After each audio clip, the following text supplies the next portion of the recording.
Hello दोस्तों, कैसे हो आप सभी। विजय क्लासेस पर आप सभी का एक बार फिर से स्वागत है। जैसा कि दोस्तों हमारा टॉपिक चल रहा था अंतरस्रावी ग्रंथियां, जो कंप्लीट हो चुका है पिछली क्लास में, जाकर आप देख सकते हो। दोस्तों अंतरस्रावी ग्रंथियों के बाद में बहिस्रावी ग्रंथियां स्टार्ट करते हैं आज। दोस्तों वैसे तो बहिस्रावी ग्रंथियों को हम शरीर के अन्य अंगों में पढ़ेंगे, पर यहाँ पर एक साथ देख लेते हैं एक बार बहिस्रावी ग्रंथियां। दोस्तों बहिस्रावी ग्रंथियां, ये ग्रंथियां होती ही क्या है दोस्तों, देखिए ग्रंथियां होती क्या है। ग्रंथि दोस्तों एक घाटनुमा संरचना होती है जिसके अंदर कुछ रासायनिक केमिकल और पदार्थ होते हैं। ठीक है, उसमें क्या होते हैं, केमिकल पदार्थ होते हैं, रासायनिक पदार्थ होते हैं, जिसका स्राव करती है ग्रंथियां। रासायनिक पदार्थों का स्राव होता है, रासायनिक पदार्थ का क्या करती है, स्राव ग्रंथियां। अब ये रासायनिक पदार्थ क्या क्या हो सकते हैं, या तो ये एंजाइम्स हो सकते हैं, या ये जूस हो सकते हैं, या ये हार्मोन्स हो सकते हैं। ठीक है, ये तीन तरीके के होस्ट पदार्थों का स्राव करती है ग्रंथियां। अब ये ग्रंथियों के बारे में देखते हैं एक बार। तो ये ग्रंथियां तीन तरीकों की होती है, तीन प्रकार होते हैं। एक तो अंतःस्रावी, दूसरा बहिस्रावी, और तीसरा मिश्रित ग्रंथि। दोस्तों ये मिश्रित ग्रंथि की बात करूंगा मैं, तो मिश्रित ग्रंथि की हम अंग तंत्र के समय बात कर लेंगे, आगे बात कर लेंगे जब पाचन तंत्र आएगा। अभी इसकी जरूरत नहीं है, क्योंकि फिर लंबा हो गया टॉपिक और छोटा टॉपिक भी है, तो इसे उस समय डिटेल से चर्चा कर लेंगे। तो ये मिश्रित की नहीं करेंगे चर्चा। अंतःस्रावी की मैंने पिछली क्लास में करा दी है चर्चा। अब बची है बहिस्रावी तंत्रियां। अब अंतःस्रावी और बहिस्रावी की बात करूंगा, तो अंतःस्रावी के टाइम पे मैंने क्या बताया था, अंतःस्रावी के टाइम पे मैंने क्या बताया था दोस्तों, मैं इसे मिटा रहा हूं एक मिनट थोड़ा। अब अंतःस्रावी के समय मैंने क्या बताया था दोस्तों, अंतःस्रावी ग्रंथियां वो ग्रंथियां होती है जो अपना रासायनिक स्राव को रक्त में छोड़ देती है, जिससे कुछ रासायनिक प्रक्रियाएं पूर्ण हो सकती है। इन्हें किसी नलिका की आवश्यकता नहीं होती है और ये डायरेक्ट ही रक्त में छोड़ती है, रक्त ही इनका परिवहन करता है। पर बहिस्रावी के साथ ऐसा नहीं होता है, ये बाहर, ये अंतःस्रावी ग्रंथियां केवल अंदर ही पाई जाती है। देखो अंतः अंदर, ये अंदर ही पाई जा रही है, अंतः ये अंदर ही अपना स्राव को छोड़ रही है, यानी रक्त में अपना स्राव को या रासायनिक कंपाउंड को छोड़ देती है। वहीं बहिस्राव की बात करूंगा तो ये नलियों में अपना स्राव को छोड़ती है, यानी इनका रक्त के साथ कोई टच नहीं होता है। जैसे मैं लार ग्रंथि की बात करूंगा, जैसे मैं श्वेत ग्रंथि की बात करूंगा दोस्तों, जैसे मैं बात करूंगा यकृत में, लिवर ग्रंथियों में, लिवर ग्रंथि में छोड़े गए एंजाइम्स की बात करूंगा, इस टाइप से। तो मैं सबसे पहले स्टार्ट करता हूं अब बहिस्रावी ग्रंथियां। मैं बहिस्रावी ग्रंथियों के बारे में एक दो टॉपिक लगा देता हूं, जिससे आप नोट्स बनाने में इजी होगी। क्या कि ये अपना रासायनिक स्राव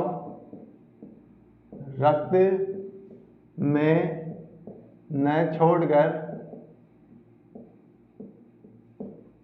किस में छोड़ती है, नलिकाओं में, नलिका या डक्ट में, नलिका या डक्ट में छोड़ती है।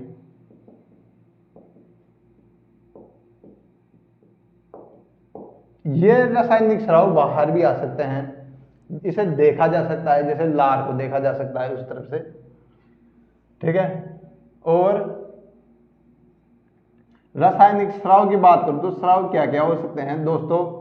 मैंने अंतःस्रावी के टाइम पे स्राव बताया था क्या, हार्मोन्स, और इसमें मैं बताऊंगा स्राव क्या बताऊंगा दोस्तों, इसमें स्राव होते हैं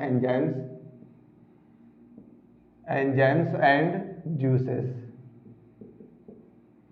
ठीक है, एंजाइम एंड जूस का स्राव करती है दोस्तों। मैं मिश्रित ग्रंथि की बात करूंगा तो मिश्रित ग्रंथि में तीनों तरीका का स्राव पाया जाता है, यानी उसमें जूस भी निकालेगी वो, उसमें वो एंजाइम्स का स्राव करेगी, और उसमें वो हार्मोन्स का स्राव कर देगी। ठीक है, तीनों चीजों का स्राव कर रही है। देखो बही का मतलब बाहर, बही का मतलब बाहर, बही का मतलब नलिका में या डक्ट में वो जो अपना रासायनिक स्राव निकालती है, नलिका द्वारा अपने पर्टिकुलर टारगेट तक पहुंचाती है, किसको, अपने रासायनिक स्राव को। ठीक है, अब स्टार्ट करते हैं अपना सबसे पहले नंबर पे स्टार्ट करते हैं, ऊपर से लेकर नीचे तक चलेंगे। जिससे क्रम सही तरीके से याद हो। ऊपर का मतलब आंखों से स्टार्ट करते हैं सबसे पहले, काली काली आंखों से। ये हो गई अपनी आंख, ठीक है। आंख में एक तो ऊपर की परत में एक ग्रंथि पाई जाती है, एक नीचे की परत में भी एक बहिस्रावी ग्रंथि पाई जाती है, ठीक है। आंख में सबसे पहले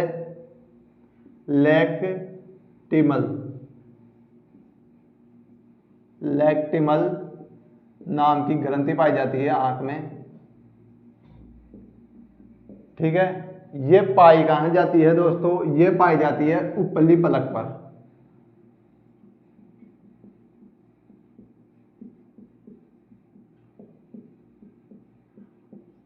आंख की ऊपरी परत पर, यानी कि यहां पर मैं उगाड़ के दिखाऊं तो यहां पर पाई जाएगी, ठीक है। आंख की ऊपरी परत पर पाई जाती है कौन सी, लैक्टिमल ग्रंथि। ये काम क्या करेगी दोस्तों, ये आंसुओं का निर्माण करती है।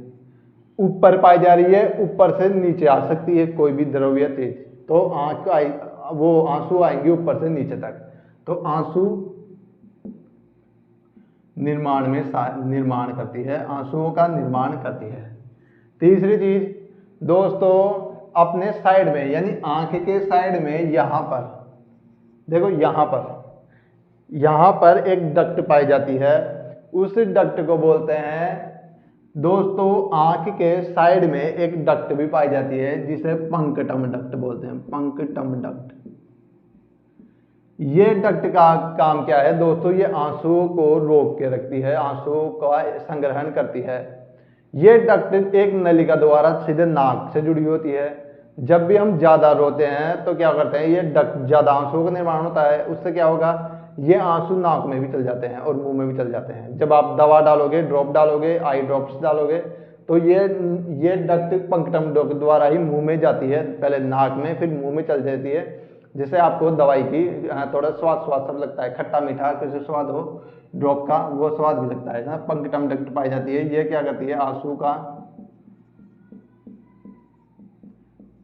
आंसू का संग्रहण करेगी और ये नलिका द्वारा नाक में जुड़ी होती है,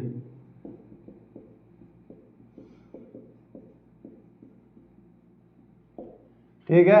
ये क्या करेगी, लैक्टिमल आंख की ऊपरी परत में पाई जा रही है, आंसुओं का निर्माण कर रही है, ठीक है। आंसू का निर्माण क्यों हो रहा है, क्योंकि आंख की सफाई आंसू द्वारा होती है। लड़कियां ज्यादा रोती है तो उनकी आंख ज्यादा साफ होती है। आंख की सफाई आंसू द्वारा, ठीक है। दूसरा कहां पर पाई जा रही है, ये आंख हो गई, ठीक है। इस आंख के नीचे एक मेमोली नाम से भी ग्रंथि पाई जाती है, मेबोबिन नाम से ग्लैंड बोलते हैं, मेबोबिन ग्लैंड भी बोलते हैं, यहां पर पाई जाती है, ठीक है। कहां पर पाई जा रही है मेबोबिन ग्लैंड, यहां पर लैक्टिमल ग्लैंड यहां पर पाई जा रही है। दोस्तों लैक्टिमल को याद कैसे रखोगे कि आंख में ही पाई जा रही है। लेक्मी का काजल आता है एक, ठीक है, जो लड़कियां लगाती है, लेक्मी का काजल आ रहा है तो लैक्टिमल का नाम लगा, लेक से लैक्टिमल, लैक्मी का काजल बना है लैक्टिमल से, ठीक है। लैक्मीमल ऐसे याद रखना, लैक्मी का काजल लैक्मीमल। लैक्मी का काजल जब मेकअप किया जाता है काजल द्वारा जब मेकअप किया जाता है तो काजल क्या होता है, कम मात्रा में यूज में होता है, ठीक है। तो ये क्या होती है, सबसे छोटी बहिस्रावी ग्रंथि है, सबसे छोटी क्या है, बहिस्रावी ग्रंथि, सबसे छोटी बहिस्रावी ग्रंथि होती है। अब मेबोबिन की ग्लैंड की ओर चलते हैं। मेबोबिन ग्लैंड कहाँ पाई जाती है, ये पाई जाती है आंख के निचली परत में, आंख की निचली परत में मेबोबिन ग्लैंड पाई जाती है, आंख की निचली परत में। दूसरा काम क्या है, ये एक तेलीय पदार्थ का स्राव करती है, तेलीय पदार्थ का क्या करती है, स्राव करती है, जिससे क्या होता है दोस्तों, इस तेलीय पदार्थ के स्राव से ही आंख क्या होती है, लुब्रिकेंट रहती है, यानी आंख में चिकनाहट बनी रहती है जिससे पलके आराम से झपक सके। तो ये एक तेलीय पदार्थ का स्राव करती है, क्यों करती है, ये लुब्रिकेंट का काम करती है, यानी चिकनाहट, आंख में चिकनाहट बनी रहे उसका काम करती है, आंख में चिकनाहट बनी रहे उसका काम कौन करती है, ये मेबोमीन नाम की ग्लैंड्स करती है काम, क्यों, आंख में क्या बनी रहे, चिकनाहट बनी रहे। जब आप सोते हो और सोने के बाद मुड़ते हो तो आंख में गीड़ पाई जाती है। वो गीड़ किससे बनी होती है, वो गीड़ में बबिन ग्लैंड द्वारा स्रावित तेलीय पदार्थ की होती है, इतना ध्यान रखना। अब आंख हो चुकी तो नाक भी, एक बार नाक देख लेते हैं। नाक, चलो इसे मिटाता हूं पहले मैं, फिर देखते हैं।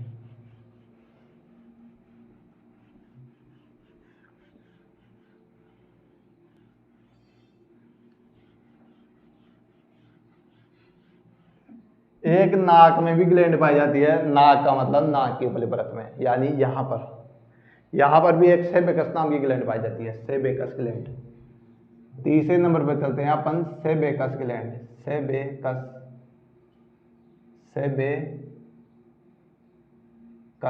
सेबेकस ग्लैंड, ठीक है, नाम में थोड़ा गलती हो रही है। सेबेकस ग्लैंड, यहाँ पर सेबेकस,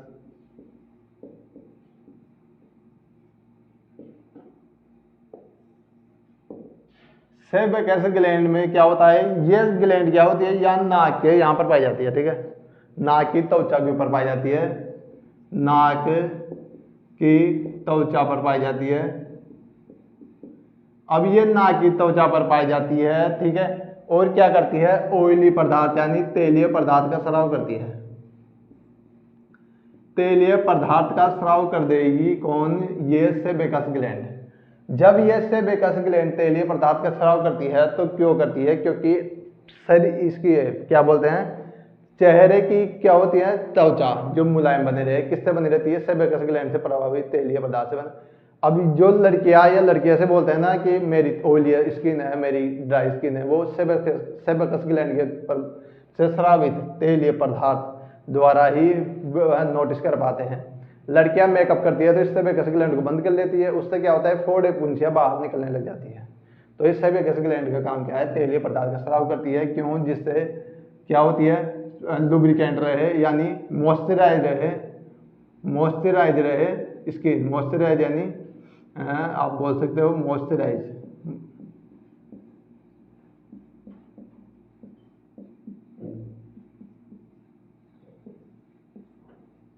या मुलायम रहे स्किन, ठीक है।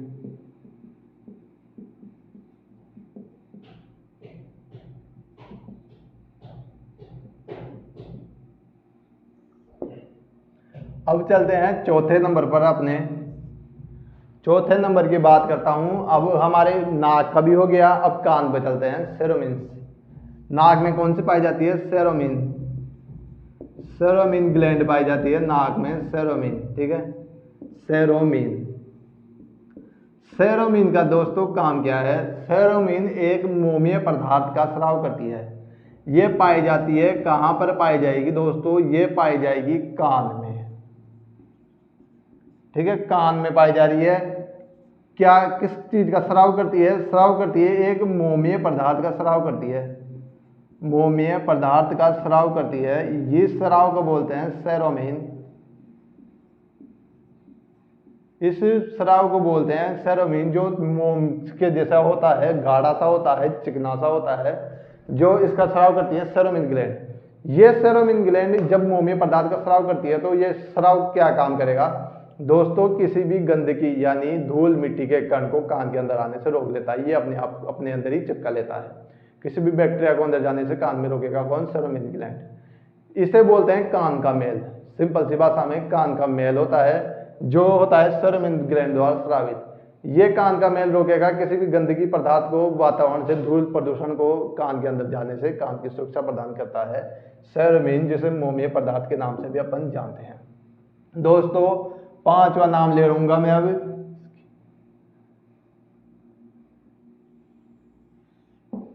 कान भी हो चुका, अपनी एक चीज बच गई अब, लार, मुंह में लार, ठीक है, लार, यहां पर लिख रहा हूं मैं लार, यहां पर लिखता हूं मैं लार, लार ग्रंथि, लाल ग्रंथि, या इसे बोलते हैं सेलिवरी ग्लैंड, सेलिवरी ग्लैंड। ये सेलिवरी ग्लैंड किसका स्राव करती है दोस्तों, ये सेलिवरी ग्लैंड स्राव करेगी अपने लार का या सलाइवा का, ये सलाइवा काम क्या करता है, ये सलाइवा काम करेगा पाचन का, भोजन पाचन का काम करता है, भोजन पचाने का काम करेगा। कौन? भोजन को पचाने का काम करेगा ये लाल ग्रंथि या सलेवरी ग्लैंड। सलेवरी ग्लैंड भी कई प्रकार की होती है दोस्तों, इसे 3 पैर में देख सकते हैं अपन, इसको 3 पैर में देख सकते हैं, वो इंपॉर्टेंट नहीं है, पर ये देखते हैं लाल ग्रंथि में संगठन किसका होता है, ये क्वेश्चन पूछ सकता है। 98% तो पाया जाता है लार में जल, और फिर ये 2% में पाया जाएगा क्या क्या, लाइसोजाइम एंजाइम, लाइसोजाइम एंजाइम पाया जाएगा। लाइसोजाइम एंजाइम क्या करता है, ये किसी भी हानिकारक पदार्थ को नष्ट करने का काम करेगा, लाइसोजाइम एंजाइम। दूसरा पाया जाएगा टाइलिन, तीसरी पाई जाएगी म्यूसिन, और चौथा पाया जाएगा डाइस्टेन। ठीक है, चौथा पाया जाएगा डाइस्टेज। दोस्तों इस लार ग्रंथि का संगठन देखूं तो जल पाया जाएगा 98%, एग्जाम में डायरेक्ट पूछता है लार ग्रंथि के बारे में। तो लाइसोजाइम पाया जाएगा, टाइलिन पाया जाएगा, म्यूसिन का काम करेगा, म्यूसिन लार को क्या करता है, गीला करने का काम करता है। इसकी बात करूं तो ये 3 पैर में पाई जाती है, इसके संगठन की बात करूंगा तो लार ग्रंथि 3 पैर में पाई जाएगी। पहले पैर कौन सा होता है, पैराटिड नाम से होता है, पहला पैर पैराटिड। दूसरे पैर को बोल दूंगा मैं 3 पैर में पाई जाएगी, 3 स्तर में पाई जाएगी। ठीक है, इससे पहला पैर पैराटिड हो गया, दूसरा पैर मैंडिबुलर,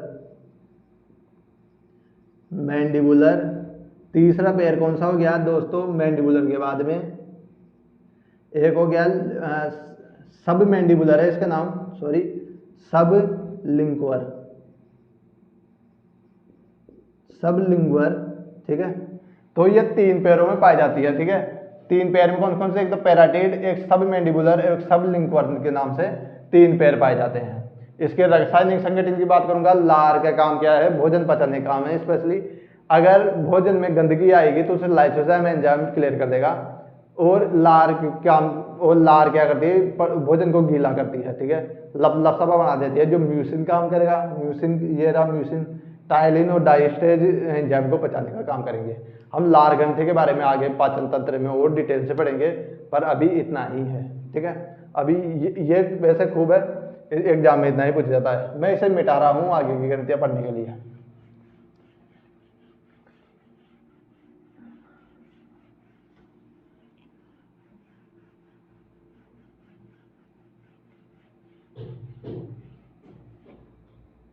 एक होती है मैमेली ग्लैंड,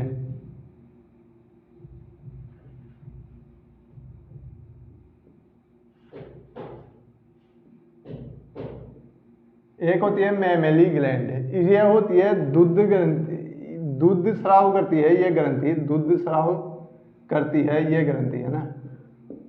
काम क्या है, काम है दूध स्राव करना, दूध स्राव करना मैमेली ग्लैंड का काम है। मैमेली ग्लैंड का काम क्या है, दूध को स्राव करना। ये पाई जाती है मादाओं में ही, नर में नहीं पाई जाती, मादा में पाई जाएगी, उपस्थित केवल मादा में, मादा में विकसित होती है, मादा में विकसित होती है, और नर में हार्षित होती है। और काम क्या है, दूध का स्राव करती है, दूध निर्माण करती है, दूध का निर्माण, दूध निर्माण करती है कौन, मैमेली ग्लैंड। अगले ग्लैंड की ओर चलते हैं अपन। एक होता है गैस्ट्रिक, ठीक है, गैस्ट्रिक ग्लैंड।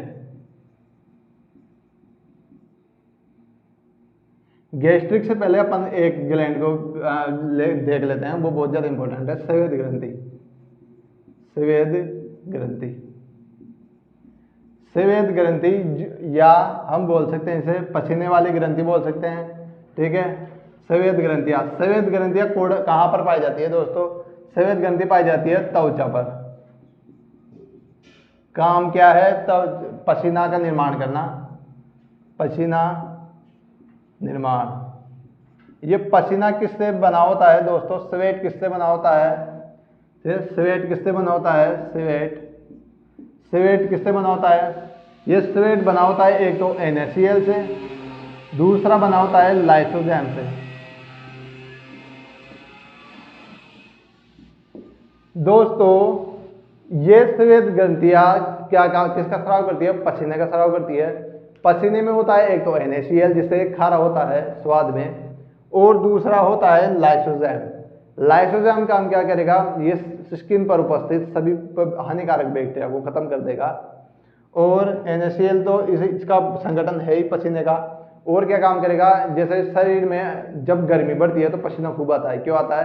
क्योंकि ये तापमान को नियंत्रित भी करता है। क्या करेगा? ये तापमान नियंत्रण, बॉडी टेम्परेचर को कम करेगा, बॉडी टेम्परेचर को कम करेगा। इसका कार्य क्या होगा? बॉडी टेम्परेचर को कम करता है और एक तो शरीर से हानिकारक बैक्टीरिया को खत्म करता है। जब भी पसीना ज़्यादा आता है तो डिओड्रेंट लगा लिया जाता है इंसान के द्वारा, मनुष्य के द्वारा। अब ये डिओड्रेंट क्या काम करता है? ये पसीने की ग्रंथि को, स्वेट ग्लैंड्स को बंद कर देगा। ये स्वेट ग्लैंड जब बंद होगी तो पसीना तो आएगा ही नहीं। तो ये पसीना नहीं आएगा तो क्या होगा? बॉडी पसीना नहीं आता तो क्या होता है? बैक्टीरिया नहीं मरते और गुमड़िया, स्किन डिजीजेस से हो जाती है ना।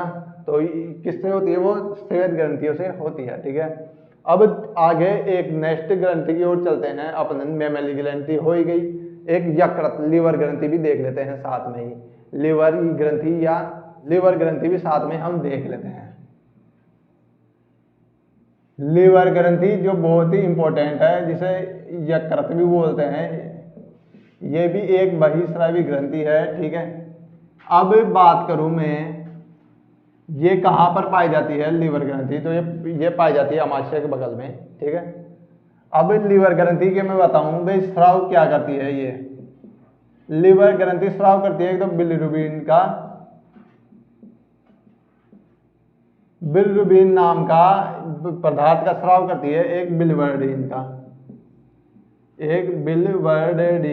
ठीक है, यकृत में पाई जाती है। यकृत की बात करूं, यकृत की एक चीज इंपॉर्टेंट है, ये याद रख लेना, क्या कि ये यकृत का है ना, पुनः निर्माण क्षमता बहुत ज्यादा होती है। इसकी पुनः निर्माण क्षमता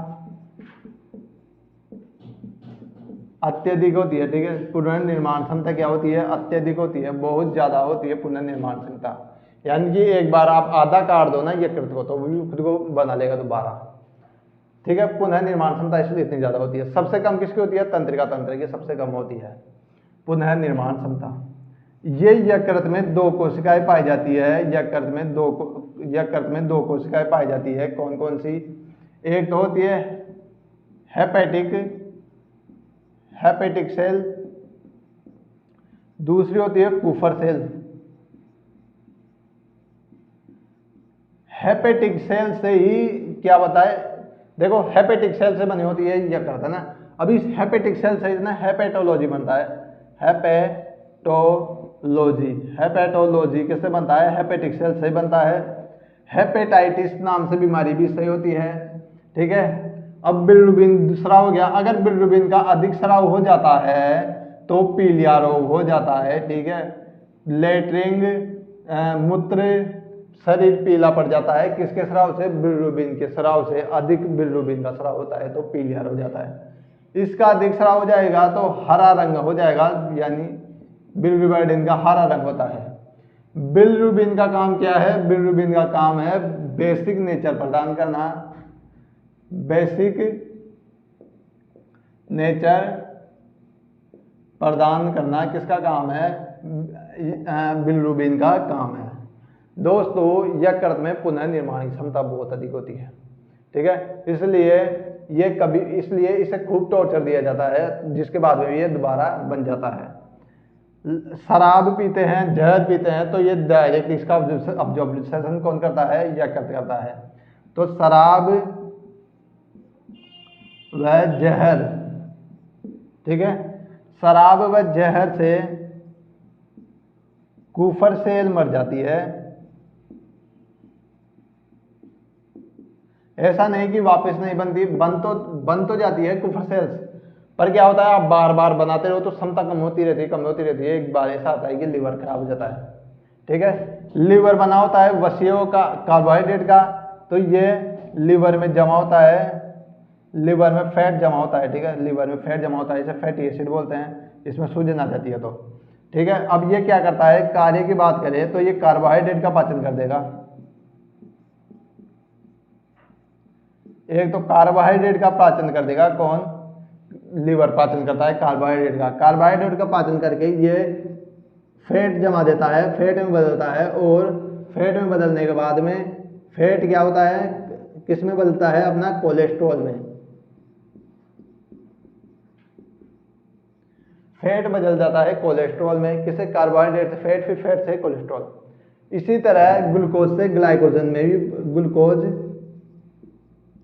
से ग्लाइकोजन में भी बदला जाता है। एक चीज और, लीवर है ना, भ्रूण के समय जब माता के पेट में बच्चा होता है तो लीवर क्या करता है? भ्रूण में किसका? रक्त का निर्माण करता है। ठीक है, भ्रूण में रक्त का निर्माण भी करेगा। ये भ्रूण या एम्ब्रो में रक्त का निर्माण भी करता है। भ्रूण में या किस भ्रूण में क्या करता है? ये रक्त का निर्माण करता है। बड़ों में कौन निर्माण करता है? बड़ों में बोन मेरो निर्माण करती है। बोन के अंदर आप तोड़ोगे उसे बीच में से, जी आपने कभी हड्डियां खाई होगी, जैसे आपने मीट खाते हो तो उसके बीच में एक काला काला चॉकलेट सा पदार्थ निकलता रहता है, उसे बोलते हैं बोन मेरो। वो निर्माण करता है इसका खून का, ठीक है, ब्लड का निर्माण करता है। ठीक है, हेपेटाइटिस हो गया, ग्लूकोज हो गया, तो यकृत बहुत ही ज्यादा इंपॉर्टेंट है, सबसे ज्यादा यकृत हो जाता है। ठीक है, पुनर्निर्माण क्षमता सबसे ज्यादा होती है यकृत की, लीवर की। अब हमारी एक और ग्लैंड बच गई, वो और कंप्लीट करवा लेते हैं। कौन सी है? इसे मिटाता हूं मैं पहले। एक गैस्ट्रिक ग्लैंड भी होती है,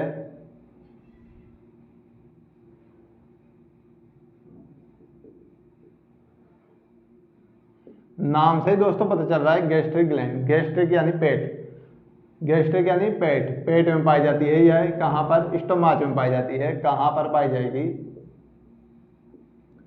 स्टोमाच में पाई जाएगी, यानी पेट में पाई जाएगी। ठीक है, ठीक है, ये दो तरीके का एक एंजाइम का स्राव करती है। कौन? गैस्ट्रिक है। कार्य की बात करूं तो कार्य की बात करेंगे तो कार्य होगा इसका पाचन, पाचन करना। और स्राव की बात करेंगे तो मुख्यतः दो रासायनिक पदार्थों का स्राव करेगा, दो एंजाइम्स का स्राव कर देगा। एंजाइम्स का कौन कौन सा? दो एंजाइम्स का स्राव कर रहा है। कौन कौन सा? एक तो पेप्सिन, दूसरा रेनिन। क्वेश्चन पेप्सिन और रेनिन से ही पूछा जाता है। ठीक है, पेप्सिन क्या काम करेगा? पेप्सिन करेगा प्रोटीन का पाचन। पेप्सिन काम करेगा प्रोटीन का पाचन, प्रोटीन का पाचन, यानी पेप्सिन नाम का एग्जाम आया, इस प्रोटीन को चेंज कर दिया पेप्टाइड में। ठीक है, और रेनिन क्या काम करेगा दोस्तों? रेनिन करेगा दूध का काम करेगा, दूध में काम करेगा, यानी आप दूध पीते हो तो रेनिन नाम का एंजाइम क्या काम करेगा? रेनिन करेगा, इसे चेंज कर देगा किसमें? कैसीन प्रोटीन में।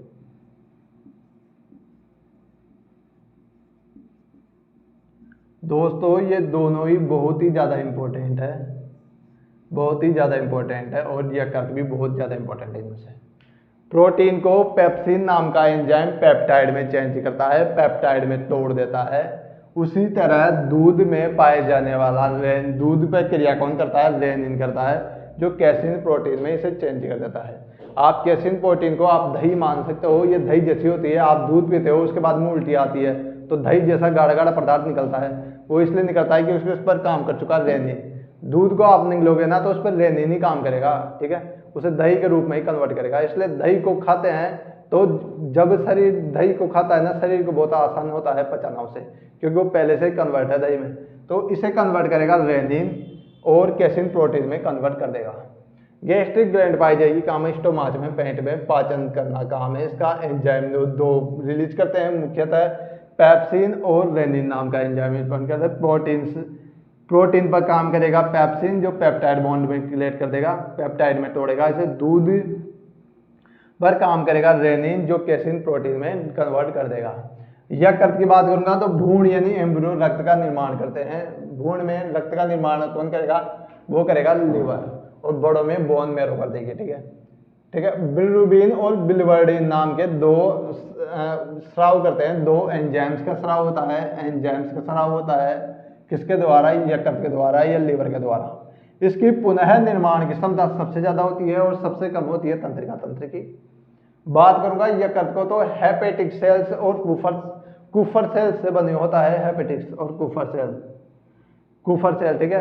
अब जब आप शराब पीते हो या आप जहर खाते हो तो सारा एब्जॉर्बेशन, आप जो भी खाते हो पीते हो, जो भी आप पीते हो उसे लेता है यकृत, उसे अवशोषण करता है यकृत। जब भी आप जहर खा के, जब भी कोई जहर खा के मर रहा है, सॉरी, तो उसको डॉक्टर क्या चेक करते हैं, उसे देखते हैं कि इसमें कुफर सेल से ना कितनी मरी हुई है। कुफर सेल मरी हुई है तो इसका मतलब जहर खा लिया उसने, ठीक है। और अगर शराब पीते हैं तब भी कुफर सेल्स डैमेज होती है और कुफर सेल्स, है ना, ठीक है। हेपेटाइटिस तो कुफर सेल हो गया, बाद में कोलेस्ट्रॉल में चेंज कर देगा। इसलिए कहते हैं कि ज्यादा मात्रा में नहीं खाना चाहिए, क्योंकि कोलेस्ट्रॉल क्या करता है, रक्त धमनियों में जम जाता है, उसके बाद में हार्ट अटैक आने का आता है या चांस होता है, ग्लूकोज को ग्लाइकोजन में चेंज कर देगा। दोस्तों इस क्लास में इतना ही, मिलते हैं नई क्लास में नए तंत्रों के साथ। धन्यवाद चाहूंगा। वीडियो अच्छा लगे तो लाइक कर देना, फॉलो कर देना और सब्सक्राइब कर लेना। धन्यवाद।